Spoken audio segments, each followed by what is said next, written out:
Alrighty. Good morning. Hello. And welcome. Back. Or welcome. Oh, welcome.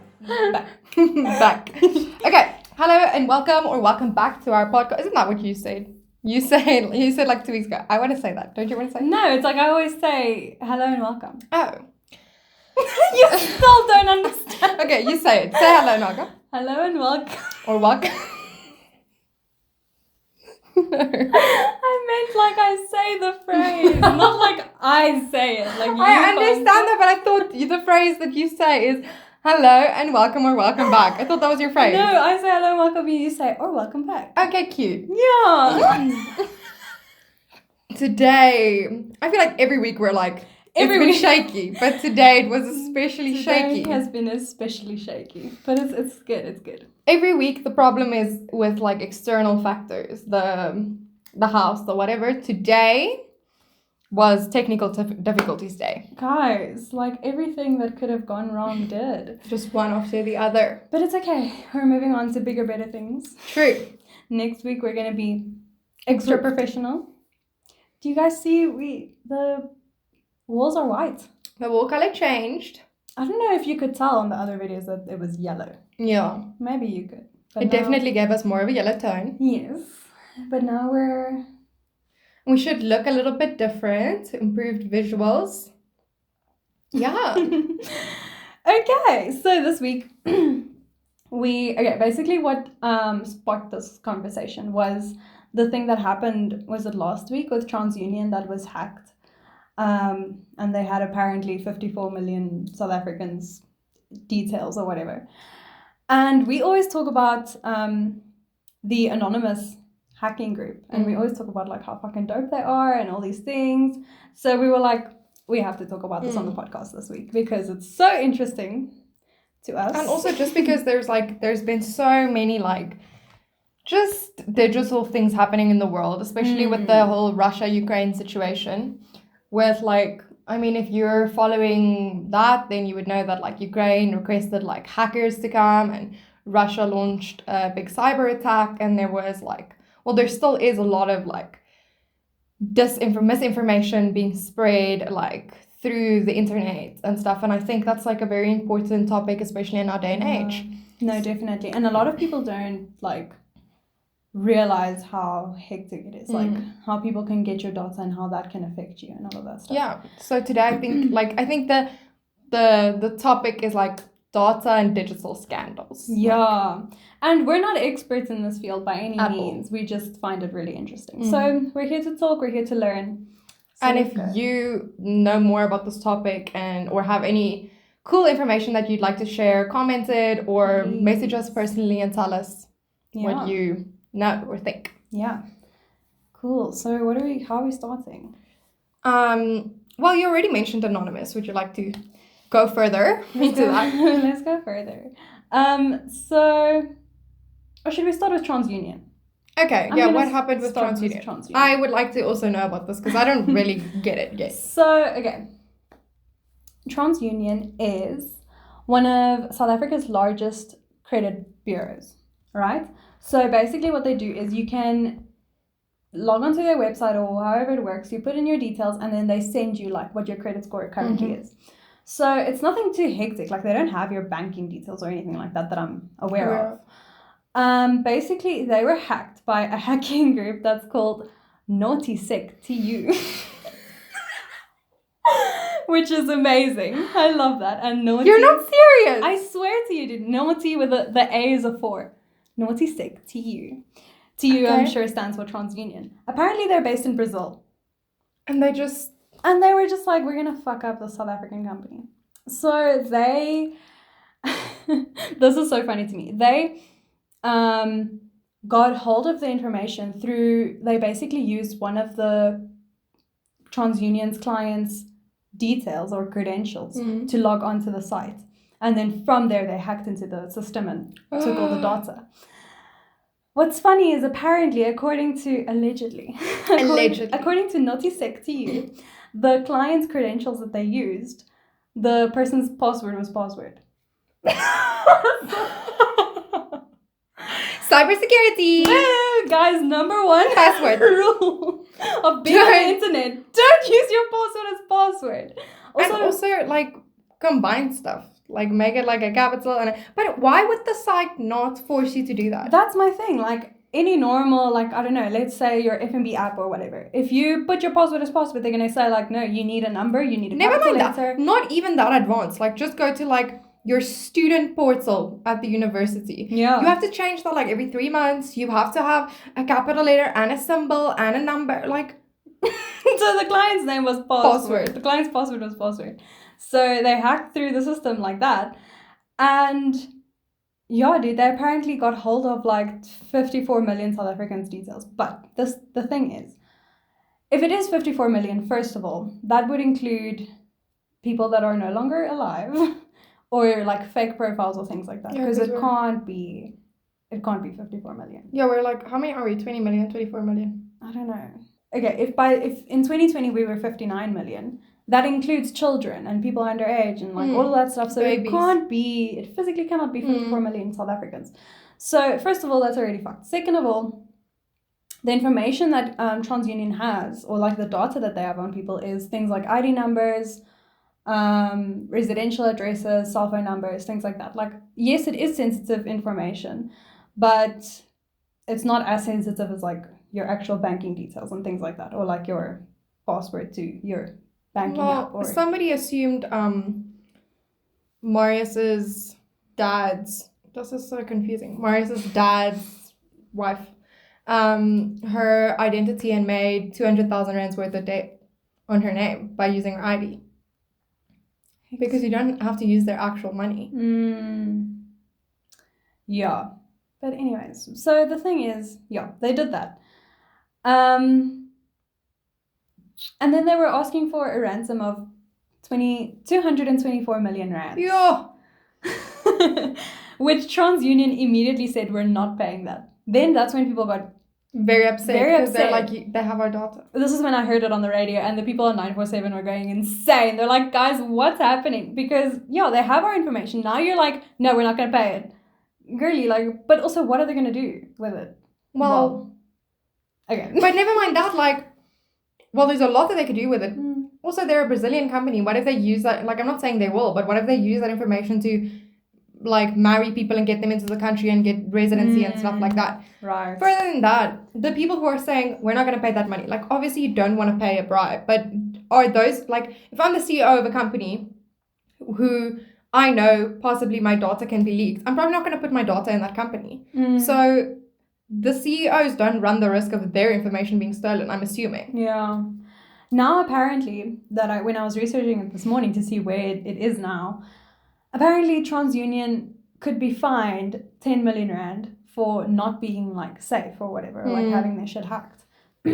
Or someone will go to jail for 10 years. It's either or. No. So, I don't know. We must see how this whole thing plays out. Because yeah, what's going to happen? What must happen? Apparently, they're working with, like, attorneys and cybersecurity people or whatever to, like, track down the hackers and all this stuff. But I mean, yeah, that's true. Like, they should be fined for it because obviously if they're collecting people's data and keeping it in a way that could be collected, they should absolutely have cybersecurity that is better than if I log in with your details, I can steal stuff. Right.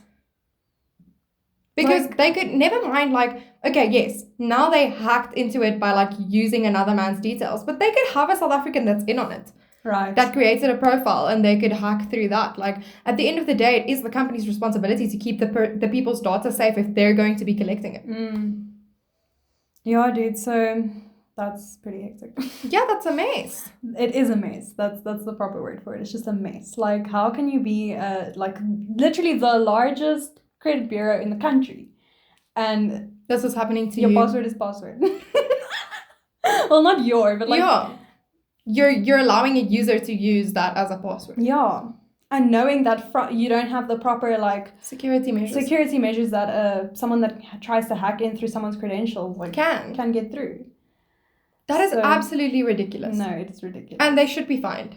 They should, because at the end of the day, you are, as a user, you are being placed at risk. And now the worst has happened. Yeah. And they're not doing anything to Where's their solution? Yeah, that's what this attorney was saying. The one that was saying that they can be fined for 10 million was that apparently like every, let's say, company has to go through like 8 credential checks or something like that, and apparently they didn't go through all of that.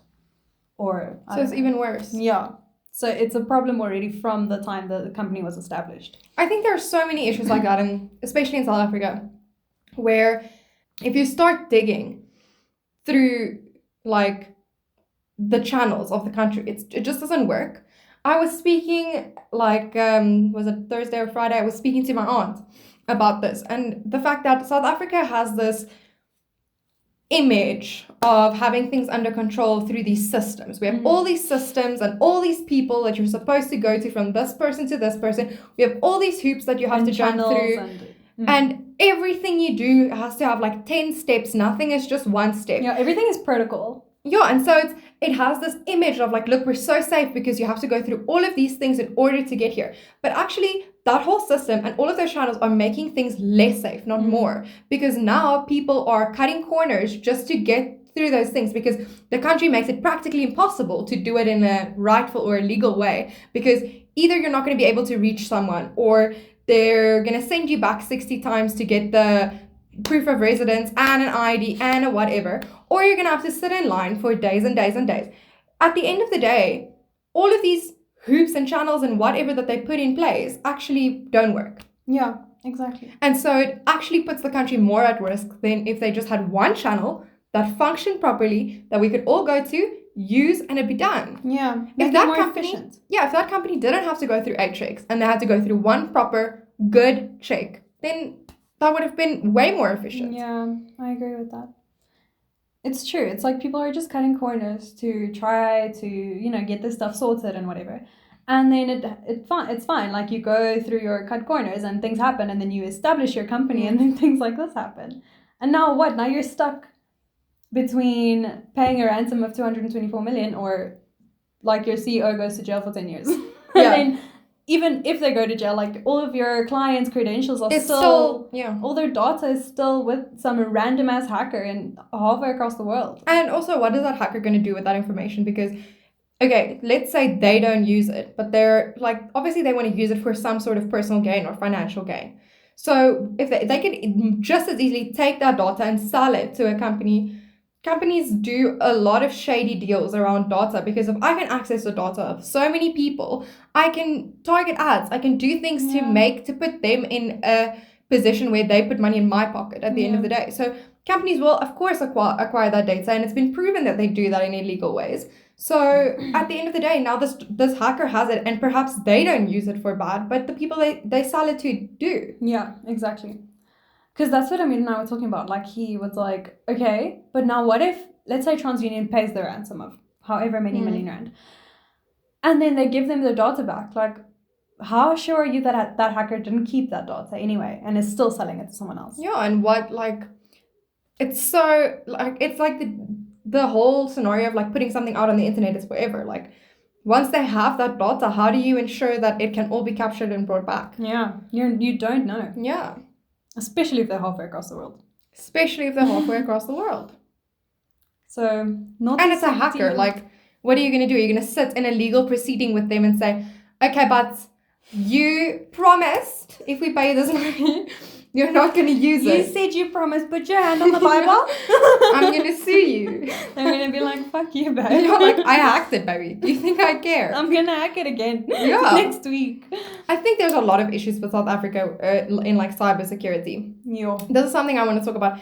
So the next point I want to talk about is the whole situation with Cambridge Analytica, which I'm sure a lot of you know about already. But if you don't know about it, there's a great documentary on Netflix called The Great Hack that explains a lot of it, because this is a massive thing that I could not possibly break down to you. Not because, like, there's no time, and second of all, I don't have the knowledge. Like, half of the things that they're talking about, I'm like, what? Yeah, it's like, how did this happen? Happening? Yeah. But I think what's important to understand is that Cambridge Analytica sold the data of 87 million users, and they skewed democracy. That's what's important, because what they did is they swayed voters, and it's not like, I mean, it's easy to say, oh, well, they targeted me with the ads, but it's easy, like, I can say that it didn't do anything to me. I saw the ads and I still voted for who I wanted to vote for. But no, if you watch The Great Hack, you'll actually see how they successfully swayed an election in a different place, and how that happened, and like how it all takes place, how it's executed, and how it's successful. It's not just marketing for the political party. They're literally playing on your psyche. Yes. Like, it's so much deeper. Exactly. And so I think that's like very important. And how this happened is they exploited the Facebook data of millions of people. But what's important is that Trump hired Cambridge Analytica to run his election campaign, his digital election campaign. And so, I mean, there were many controversies around and surrounding Trump and how he got into power and how he got out of power. But I think this is very important. Like, if you just know this, then you're already, puzzle pieces are already starting to be put into place. Yeah. But Cambridge Analytica started in 2013 and they ended in 2018. But I think a lot of the stuff happened around 2015. So 2015, 2016, which was Trump's campaign. And at one point, you can see there's a girl who used to work there that is now working against them. And she is showing documents that she has, that she was working on in 2015 and 16 with them. And one of the presentations is literally titled Data-Driven Political Campaign 2016. Oof. And if that doesn't tell you everything you need to know. But okay, cool. So where did this company get their data? Yeah. I think this is so funny. Okay, they used, mostly Cambridge Analytica used the data of Facebook and people's Facebook likes. And obviously, if you have a Facebook account, you're putting your birthday in there, your whatever, your age, your name, your relationships, your place of employment, your tagging where you're traveling to, whatever, and you're tagging people. They can see your friendships, your family, all of that stuff. And then obviously based on what you like and dislike and who you follow and don't follow, that's like further information on like who you are as a person. Yeah. So they used roughly 10 data points for every 30 million individuals, which means 10 data points of every person in the 30 million, which is insane. That's insane. Okay. So they got the information from an external collector who contacted Facebook and said that they're going to collect this data for academic purposes. Girl, don't and Facebook lie. said yes. And then they took all of that data from all these like people. Saying it was for research or something. And took all of this data and sold it to Cambridge Analytica. Wait, who did that? An external guy. Some random guy. Yeah, he said, I'm collecting this information for academic purposes. Facebook said, okay. He collected the data, he sold it to Cambridge Analytica. Cambridge Analytica used it to fund their political campaigns and drive them. Just like that, so easy. Insane. Of 87 million people. Wow, and the fact that Facebook was just like, yeah, I'll take it. Well, yes, but now then, I mean, everyone knows about the massive, I don't know what to call it, deposition, I guess, that Mark Zuckerberg went to. And it's not even like he had answers. The CEO of the company didn't have the right answers. So what does that tell you? Anyway, so Cambridge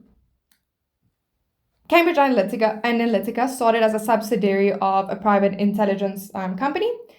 They had offices in London, New York, and Washington, D.C. Those are political hubs. Right. So if they have offices there, first of all, they have enough money to have 3 offices in different continents. Second of all, they're obviously doing work there. So you can think for yourself what kind of work that is. But now, so then that one of the CEOs or like the founders, he's called Alexander Next, he is caught on video where he admits we ran all of Trump's digital campaign. And not only does he talk about how they targeted voters and potential voters and whatever to sway the campaign, he also talks about how he used a smear campaign to basically like smear every other opponent's name.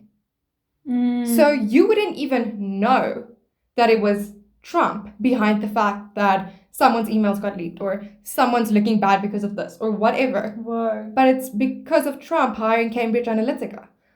And they're purposefully going out of their way to do this, which... Yeah. They're not just promoting Trump, they're rubbing everyone else's name through the dirt as well. Yeah. And, like, he spoke about, like, using prostitutes to digitally elicit people so that they can leak that information. So, like, it's not even just... Not only that they go out of their way to try and find dirt that already exists on the opposition, they created it. Yo, guys. They say drama.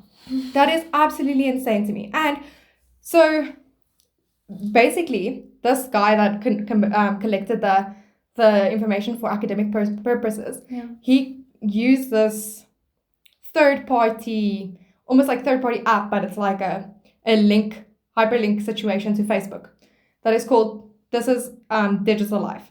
But from there, 270,000 people use that link. So 270,000 people is the reason that 87 million people's data could be collected. Because you sign up, and I don't collect just your data. Collect your data and all of your friends' data. Right. So at that point, it begs the question, like, not only do I have to be extra safe and extra secure and whatever with what I do online, I'm also responsible for what my friends and followers do. Because you're, like, if you're following someone or friends with someone, you're linked connected. to them. You're linked to them, yeah. So one person that you're friends with from high school that you can't even remember who they really are, you barely remember their face, can be the reason that your data is sold to an external company. Yeah. How insane is that? That's fucked up, literally. But now, okay, so after all of this, you'll see at the end of the documentary, lots of stuff happen, like legal proceedings and whatever, and eventually the company closes. Without necessary justice, but that's on you to decide. But never mind that. One of the founders of this company just moved to a new company called Emerdata and is just doing the same thing from a different company. And that's it. Like, nothing's happening. So the parent company is SLC, still the same parent company that owned Cambridge Analytica. He's just now working for Emerdata. And they are still a global election management agency. So he's doing the exact same thing as he did in Cambridge, just without what happened previously on his name. And no repercussions. And currently, it's already been confirmed that Emerdata is engaging in military disinformation campaigns, which obviously is like very dangerous. Because imagine all the information we have received so far on the Ukraine-Russia war is wrong. Everything is wrong. That is what a company like this can do. Yeah, dude. And the fact that it's the same guy, like we said, he could still have all that data that he collected from Cambridge Analytica and still be using that. And never mind, even if he doesn't have that data, he's obviously still using the same tactics he used before that we've already established are morally wrong, like questionable at the very least. There was a whole big thing about it. You went to court though, but now you're doing the same thing. We're doing the same thing just again and hoping you don't get caught this time. Hectic. They're also, this is literally what it says, and I quote, advancing behavioral conflict. What does that mean? Creating drama. What I think is, it's like linking to like troll farms, which I'll talk about in a bit. But I think that's what they're doing. And I think troll farms are also like such an important topic to think about and to talk about when we're engaging in like a digital space, because they exist, they're real, we know it. Yeah. And all of us engage with them. Okay, but anyway, now here's the one last thing I want to say about this. Some of the Conservative Party, their biggest donors, are also the investors behind Cambridge Analytica and Emerdata. Whoa. So who do you think Emerdata and Cambridge Analytica are trying to sway the political vote for? For that party. Well, for those people. People. if you don't align with those moral values, just think a little bit how that affects the world and how that affects people who aren't educated, who see those things and get it thrown in their faces. Yeah. Because it's so easy, dude. It's so easy to just look past posts.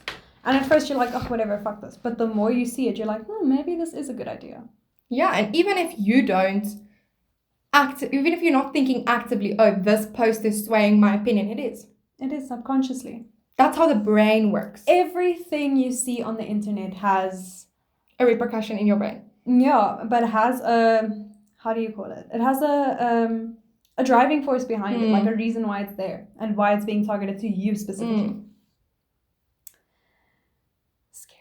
It's so scary. It's so scary. The way like technology has just evolved to basically like analyze your psyche, the way you think, the things you like, where your life is going, and how to persuade you to. I think what's like so important about this is to like, it's easy to go, oh, okay, so they're using likes, so these people are probably already Conservative Party members, and so what they're showing them is just like further driving that campaign. I think it's important to note that that's not what they're doing, because like they're not trying to lure the people they already have. Like they're trying to lure the people that are swayable. Yeah. The people that don't know enough, that are unsure, the people that have doubts. Yeah, any doubts, or could possibly be spoken into having doubts. Yeah, those are the people they're targeting. And you never know if they think you fall into that category or not. Yo, dude, that's so hectic. The fact that they're still working and it's the same guy. One of the founders. That fucks me up. For the same parent company. But how is that happening? Like, wasn't he... Well, didn't they tell him, like, you can't do this anymore, fuck you? Like, no. He was let go. Well, they closed the doors. And if you watch the documentary, you'll see that there's definitely some questionable things that happen in terms of paperwork. Not all the paperwork that should have been there is there. So that's begging me to ask the question, if that paperwork wasn't where it was supposed to be, who has it? And is it possible that this guy still has it and that he has access to it and that he's using it and he's, I don't know. Yo, guys. Okay. Talk to me about troll farms, because I forgot. Well, I kind of know what they are, but not really. Troll farms I find so interesting. And I didn't believe that they were real for a very long time. But it's confirmed. Like I don't believe in air. Like you can't say that. Like it's here. It's here. Yeah. So a troll farm is an institutionalized group of internet trolls that seek to interfere with political opinions and decision making. They create provocative content. That's the most important thing to know. But I think how it was leaked, or how at least I found out about it, is that there are these Russian troll farms that actively seek to divide America. Okay. And what they do is they create... So here, this is what I want to say. Okay. First of all, why does everything link back to Facebook? Because Facebook's huge. All of these big data issues and whatever. And also Facebook, in the whole Cambridge Analytica scandal, kind of admitted fault and also agreed that they will change their ways and they will create more cybersecurity for the users and all this stuff. But they haven't. Up until now, they haven't. They haven't. And the thing is with Facebook, I think why it's so big and it's always linked to everything is because when you think of the internet, you think Facebook. Like, it's connected to everything. It's like a founding father of the internet. Everyone that has ever, like, not everyone that has ever, but a lot of people that have been on the internet for years have a Facebook account. And when you first opened your Facebook account and you were naive and you were like, this is so cool, you put all your information there because you thought it was so cool, and all my friends are going to know where I work, where I am, I'm tagging all these things. And I mean, deactivating your account's not removing that data. And yeah, once it's on the internet, it stays there. And it's also like, if you're going to log into like a game or any website that you're connected to, you can log in with your Facebook details. Like, that explains to you how massive this platform is. Facebook is huge. Now think about the fact that Facebook is becoming Meta, and that Meta is gonna be this even bigger thing and is going to use even more of your data, because it's not only, I mean, we don't know how it's gonna work, but I'm assuming the metaverse, they're gonna know how you look. Yeah, they're gonna know your height, your biometrics, You see? I don't know. I'm just thinking. But anyway, so it is currently confirmed that at least 30 governments around the world are paying troll farms. Whoa. To run information and disinformation campaigns. Okay. But it was found out that, I think this was in either 2016 or 2020, that Facebook's most popular Christian and Black American content producers were identified as troll farms. So the most popular Christian page and Black American content page on Facebook were both run by troll farms. Wow. Propaganda at its best. It's propaganda. That's exactly what it is. And here's the thing that like really got me about this. Like, I was so shocked. These troll farms don't use people's data to target them. They just use Facebook's own algorithm. Right. Because the algorithm is made to target you. It's already got it figured out, so why must you put in the extra work? They don't need to put in the extra work. They just use the algorithm that already exists. And so easy. It was confirmed. Now, this was a study that was just done on America. Now, if it reached this much Americans, just think a little bit the rest of the world. These little countries that we're in that don't have necessarily the same cybersecurity that the other countries have. Yeah. These troll farms, these two troll farms, reached 140 million US users per month. 140 per month, not in their lifespan. And 75% of the people that they reached never followed them, never liked their posts. It's just Facebook sponsored content because that's how the algorithm works. So you don't need to be engaging in troll farm content for it to be affecting you. Yeah. It'll just pop up. I think that's insane. It is insane. There are literally governments paying people to run a disinformation campaign to target you because you are feminist. And now it's going to tell you, whatever, this country has vapid people who aren't feminists. Or the person in Cape Town they're trying to seek to divide people in countries. So like, now if I'm fighting you, and I'm so upset with you, and 10 other people who are misandrists and misogynists, I don't have the time to care what the Russian government is doing. Yeah, exactly. You're going to fight with those other people. But, like, this is so random. Like, Christian and Black American content producers. Well, is it really random, or is it inflammatory topics? They get a lot of attention, true, yeah. Can I use Christianity to divide people? And to make people believe that it's like othering. Yeah. If I can make you believe that you're so amazing and good of a Christian and all these other people are heathens and horrible people and don't deserve to be here and around you, that's division. If I can make you believe that everyone in this country are just racist assholes and every white person is bad and every other color is bad and every other race is bad and every other ethnicity is bad, division. Yeah. The divided states of America. But true story. So we're dividing people so that they focus on their horizontal violence and not what's going on at the top. That's exactly it. If you don't know what we're talking about, Freud. It's not Freud. Who's it? I forgot his name. I was just going to say it's not Freud. No, Freud speaks about this also, doesn't he? I'm sure. Freud speaks about the penis and stuff. Yes, Freud didn't just speak about one thing. Yes, luckily. He did. Yes, he did. Paulo Freire. Freire. Freire Freud. Freire Freud. I knew it wasn't Freud. Paulo Freire. Paulo Paulo Freire. Dude, wait, quick side Jessica. Quick side note.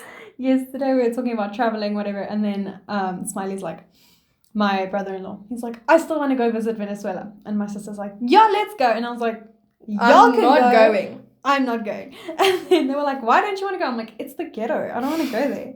It's not calling me. Sorry. You come from there, but you're like, And then they were like, yeah, no, because if you go, you're going to be like, hola, prepárame un sandwich, por favor.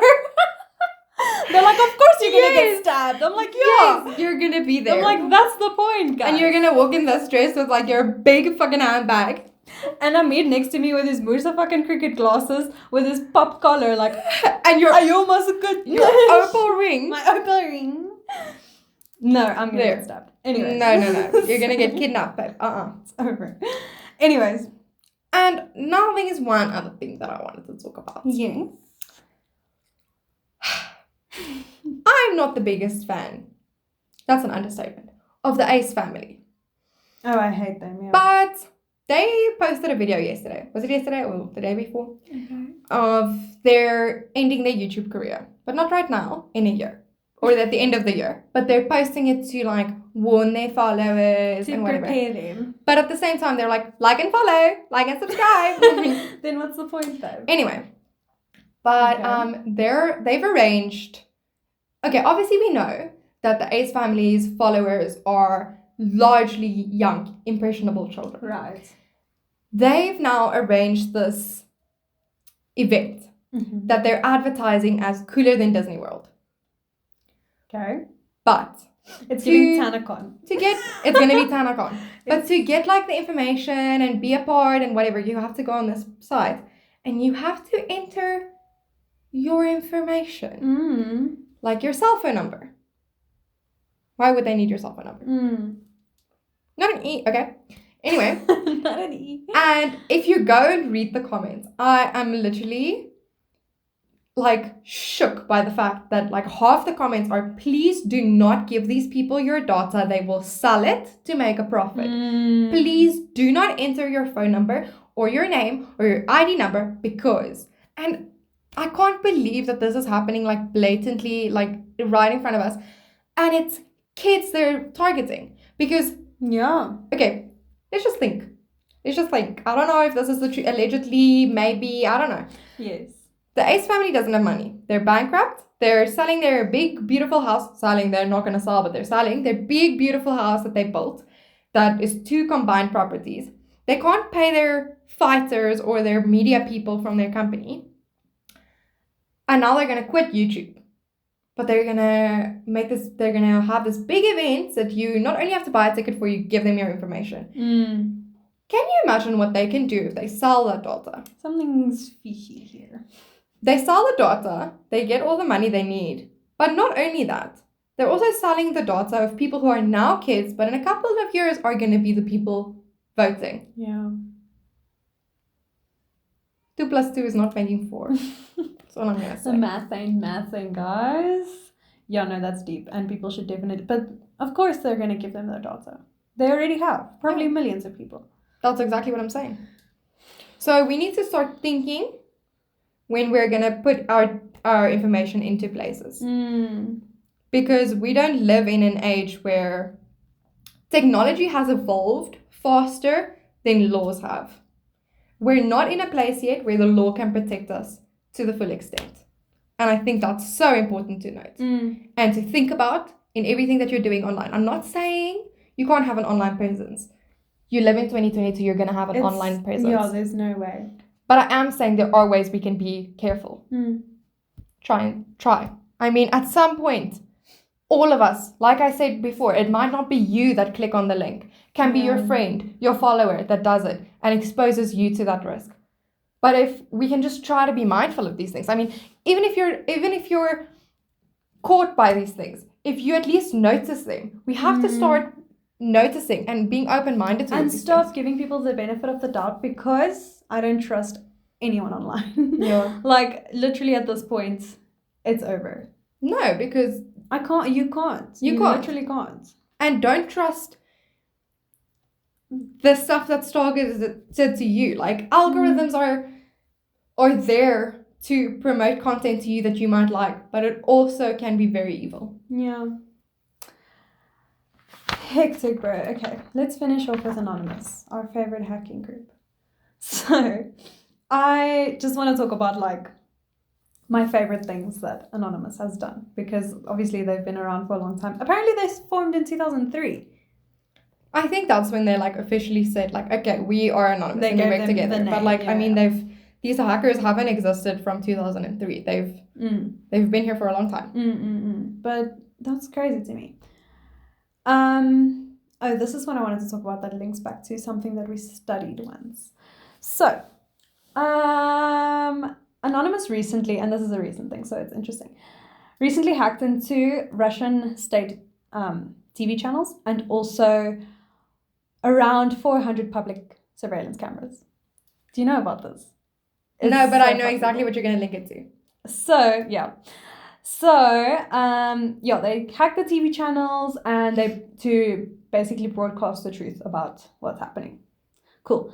Then the 400 public surveillance cameras, they hacked into those. And I don't know if they played those on the TV as well or where they put it. But basically they hacked into the cameras and then they put text over it saying Putin is killing children. And this is where they put it. On a live stream website that was called Behind Enemy Lines. They're not lying, are they? Yeah. So they created a website called BehindEnemyLines.live, and that's where they're showing all the surveillance footage. When I say I love Anonymous. No, I love them so much. And this is my thing, like, to the surveillance footage, because I find that so interesting. Like, okay, we did a class that was, I don't know what it was called. It was like intro to digital media, basically. It was an intro to digital media, and it was all this, like, just weird digital shit. This is where we learned about Cambridge Analytica and we did all that cock. Cool. There was a thing that we watched that was a dance that a lady did, but it was all through surveillance cameras. So she went out in the streets. Let's say she was in... She was in London. No, she was in London. Because London is, if you know, it's one of the most covered cities. Like, it has the largest coverage of CCTV footage, and like, they're not only are they just covering and have all this footage, like, people are actually monitoring those cameras and like actively fighting crime through the footage that they find. So like, yeah, London's very on top of it. So she would go around in the streets and do her little dancey dance, and then how did she get the surveillance footage? Do you remember? I can't remember. I think she just requested it. She just went to them and said, hi, I did this, and I if I remember correctly, Taryn still told us that like the people thought that it was so funny that she did this, that they gave it to her, because like it wasn't any incriminating footage, but she would literally just be walking in the street and she like exactly planned out where all these cameras are, and then she would just like do her little movement and then she would move to the next camera and do her little movement, and all these people around her were just kind of like living their lives and minding their business. But it brought up the whole topic of surveillance. Like, we're all being watched, right? And the thing is, you can be aware of that or not aware of that. And then once you are aware of it, like, you're aware you're being watched, and also you're watching the person watching you. How does that change the narrative? And how does it change the way you act? Exactly. Because now she was doing this whole cool dance, cool, and people would walk past her and be like, what's going on? Like, where's the camera? But me too. Yeah, that's another thing. People would look around to be like, what's going on? Yeah. So I just found that so interesting. I do find that interesting. But it is that whole question of like, how do you're watching yourself being watched, and how do you respond to that? Because what is the correct way to respond? I mean, I don't know. Like the people that cover the camera on their laptops, like... I do that. Yeah, I used to, but I don't anymore, because I'm like... But this is the thing, it's like force is bigger than us. Like, what? Yes, we're aware of it. But now, like, okay, what do I do with this information? I'm still going to live my life. I'm still going to video call you and tell you about everything that's happening. I'm still going to post on Instagram and post on my story and whatever. And there are the obvious things, like, if you're at the place, don't post that you're here right now because you're in a location, whatever. But at the end of the day, okay, cool, I'm posting it 2 hours later, but now you know I go to this coffee place. You can still trace my steps. If I, as a 23-year-old with no hacking knowledge whatsoever, can go on someone's Instagram, watch all their stories for a week, and look at their posts, and then be like, I think they live in this area of Pretoria, I'm pretty sure other people can do better than that. Dude, not just that, like, you know what scares me is YouTubers when they, like... showing their houses and stuff. Not just that. I don't know if you know Best Dressed. She's not on YouTube anymore. She used to do, like, fashion contents and stuff. And she moved literally 4 times. And on the last place she lived at, she did a home tour, which is actually the last video she ever posted. She did a house tour. And then, no, they didn't. She was like, at the end of it, she's like... so this is my New York apartment, and if you're the creepy guy that followed me home the other night, just know that I am moving, and like, fuck you, whatever. Then she closes the door. And that was her last YouTube video. She didn't make one again. You are joking. She literally had like a stalker or someone like following her or some shit. But I mean, how many times has that happened to like big online personalities? People will literally post like, guys, please stop leaking my address. Like, I don't feel safe anymore. Like all this guys, like, it's insane to me. Well, I mean, even like Molly May. Do you know Molly May? No. Molly May is currently the creative director of Pretty Little Thing. She started on Love Island. But her and her boyfriend who she met on Love Island have been together for like, I don't know, like 4 years, 5 years. They're whatever. Really cool, whatever. But she's been wildly successful, like really wildly successful. And I think like a lot of people discredit her and whatever, but like that's not the conversation. She's been wildly successful, and I wouldn't say she's boastful, but like she buys nice things, and she's like, she's in fashion. So of course she buys like cool jewelry and expensive suits and whatever. Yeah. And like she does like birthday present reveals and stuff like that.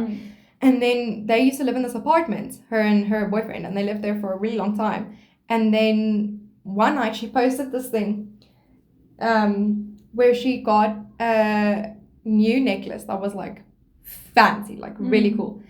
And then they went out to an event where she wore this necklace. And while they were at that event, they broke into their house and stole like everything. Everything. And they had to move in like 24 hours, like get into a new place. She never went back to that apartment, like lived in that apartment again, like all the stuff. And that like also is, because now it's later on, I think it's like half a year later or like a couple months later. And she's now bought a house, which her followers have kind of been on this like 3-year journey with her of, she's not going to buy a house, whatever. And now she finally found the house and whatever. And now she's like, I always wanted to do a home account where I like show my house and how I'm renovating it. And I don't not want to do that because I got burgled. But at the same time, like, it's something that's on my mind. Of course it is. Yeah. And I mean, even like just with things like that, like it's literally just people online that are watching your YouTube channel and they can figure out where you live and all this stuff. So, I mean, Kim Kardashian's robbery. Yeah, literally don't trust anyone online, guys. So it's not even just like your dog. There's so many things to think about, like in an online space. They're not only using your data. Not only is someone using your image, because now there's 30 fake accounts that's using your face. Yeah. Not only are there people catfishing as you. Not only are people using your profile to create other profiles on fucking things that you don't even know about. Next thing you know, you're on Reddit or you're OnlyFans model and you never even did that. Yeah. But there's a safety factor. There's a big and safety like, factor. Then it begs the question again, like, okay, what do I do about this? Like, do I just not go online at all? Do I just not do that? Do I not post anything? But then at the same time, like, you're not going to do that. We live in a digital age. You want to participate. It's part of our life, like literally. Yeah, dude. Okay, I'm moving on to my last thing that Anonymous did that I love. And then do you want to talk about the girl with the wedding dresses? Oh, okay. Okay. Even though that's not really hacking, but I mean, I think it's still a digital dilemma. Okay.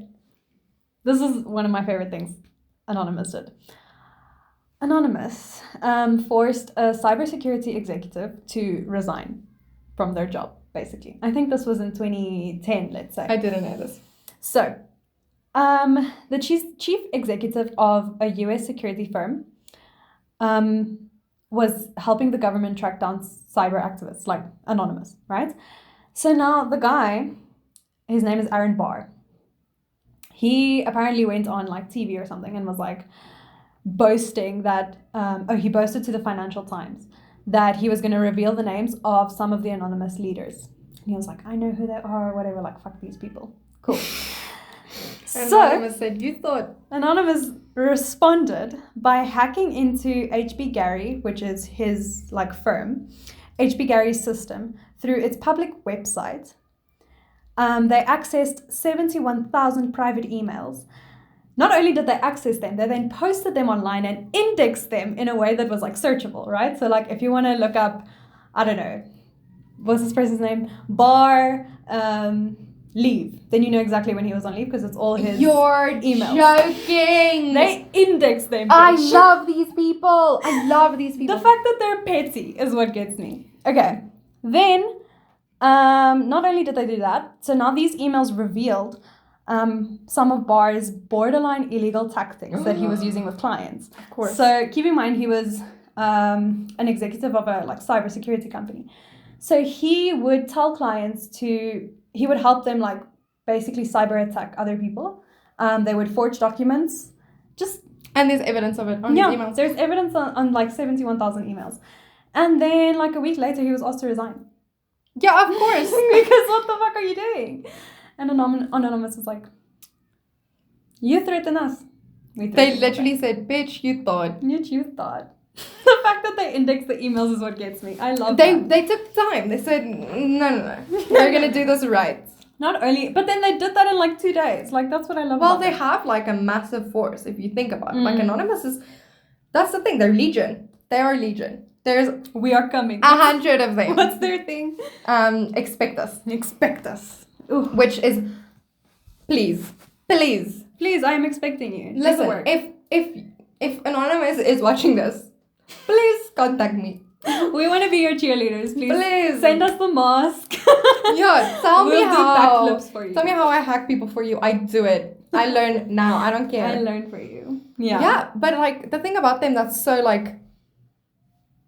cool is not only the fact that they're legion, they're hundreds of thousands of people. So even if the main leaders get exposed in court and whatever else, I mean, how are they going to prove it? But okay, let's say they do. There's millions of other people that are part of this organization. Yeah. And that's what, so Aaron Barr was being no, there's not multiple of these people. There's at best, 20 to 40 is what he said. And they were You think 20 to 40 people are doing all of this? He's at any given moment, there's probably only 20 to 40 hackers.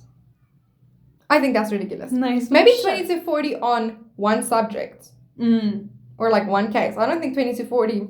No, that's insane. No, he's fucked. I love them so much, guys. I love them. Okay, cool. Here's the last thing I want to talk about. I'm not going to talk a lot because I've been talking. It's okay.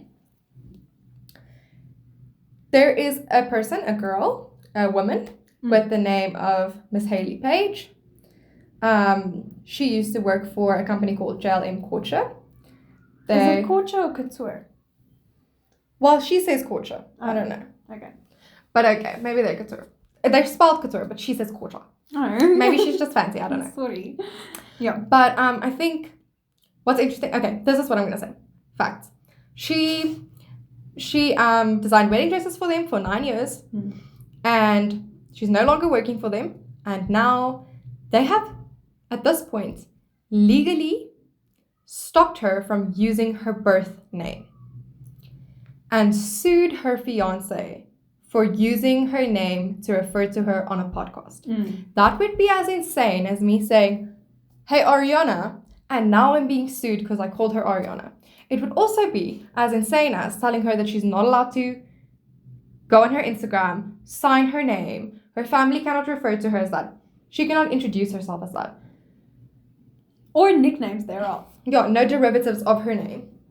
And the company has full access to her Instagram and all of her private DMs and everything else linked to her account, and have been running it as if they are her.